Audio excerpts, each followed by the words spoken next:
pas seuls. Il fallait faire ça en 60 caractères. Nous offrons l'amitié à travers les...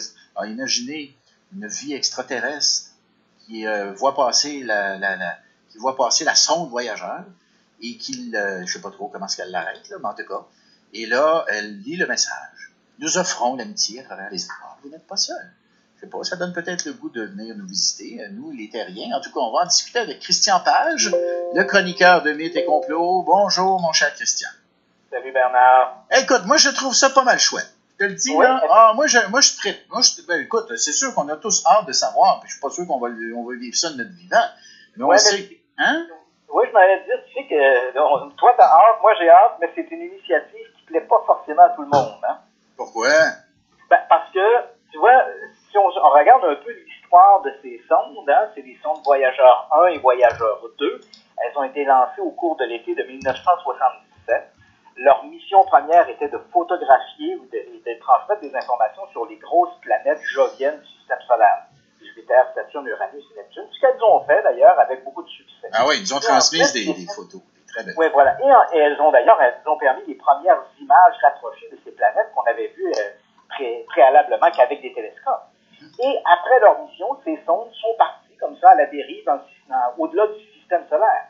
Et comme elles partaient, qu'elles s'éloigneraient et qu'elles graviteraient ad vitam aeternam dans le cosmos, il y a des gens, je pense notamment au regretté Carl Sagan, un astronome et grand vulgarisateur scientifique, qui a posé comme question pourquoi ne pas leur permettre d'envoyer un message. Alors, on a fait une espèce de disque en or. Je te rappelle qu'on est des années 70.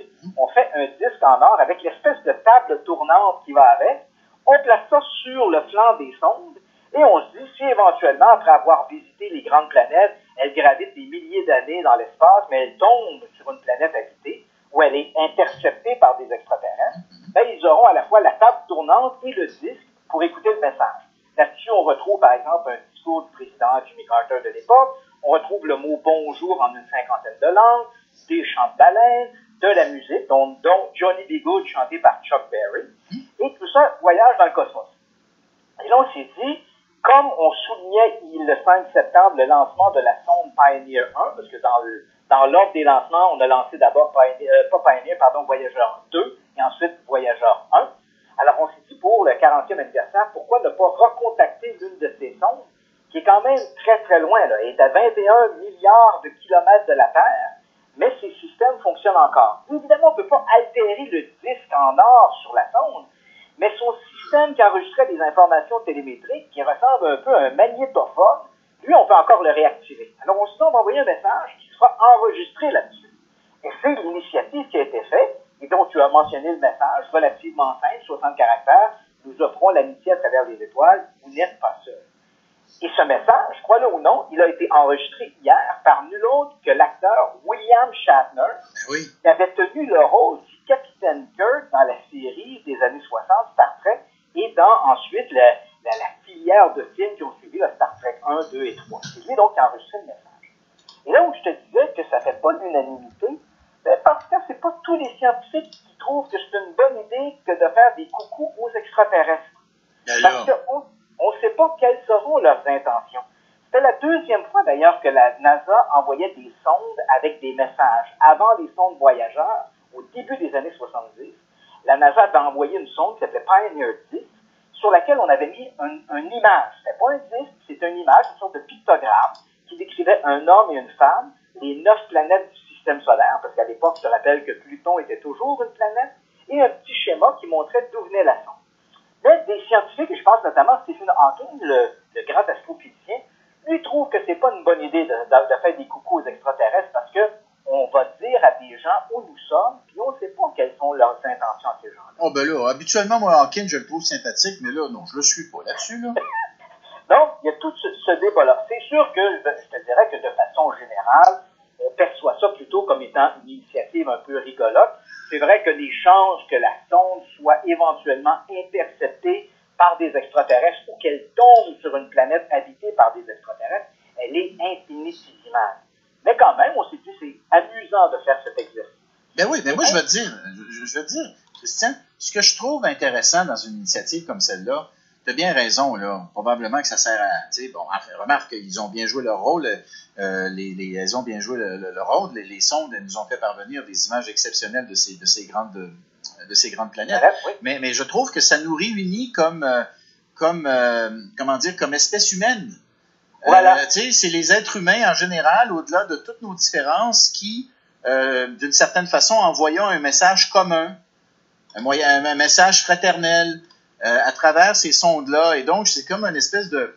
Peut-être que je suis trop dans la symbolique, là, mais c'est comme une espèce une solidarité de notre humanité commune. Tiens. Voilà, de l'espèce humaine, parce que quelles que soient nos religions, quelle que soit la race, quels que soient nos pays d'appartenance, d'origine, nous sommes tous de nature, nous sommes tous des êtres humains. Voilà. C'est amusant ce que tu mentionnes parce que dans les années 80, je me rappelle un discours qu'avait tenu à l'ONU le président Ronald Reagan, et il avait dit, si un jour devait arriver une menace extraterrestre, nous verrions comment l'humanité pourrait devenir solidaire en oubliant tous ces différents de race, de religion, de contraintes à gauche et à droite. Mais c'est vrai ça, Christian. C'est absolument vrai. Et le message qu'on a envoyé, c'est un bel exercice qui montre nous sommes humains, nous sommes ici.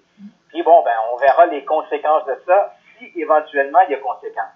Alors, ce que j'ai appris, notamment en lisant l'Express, c'est que les générateurs thermoélectriques qui alimentent les sondes, les deux sondes, Voyageur 1 et 2, vont s'épuiser dans une dizaine d'années. Et elles vont continuer leur voyage par la suite, silencieuses. Elles vont continuer à sillonner le cosmos.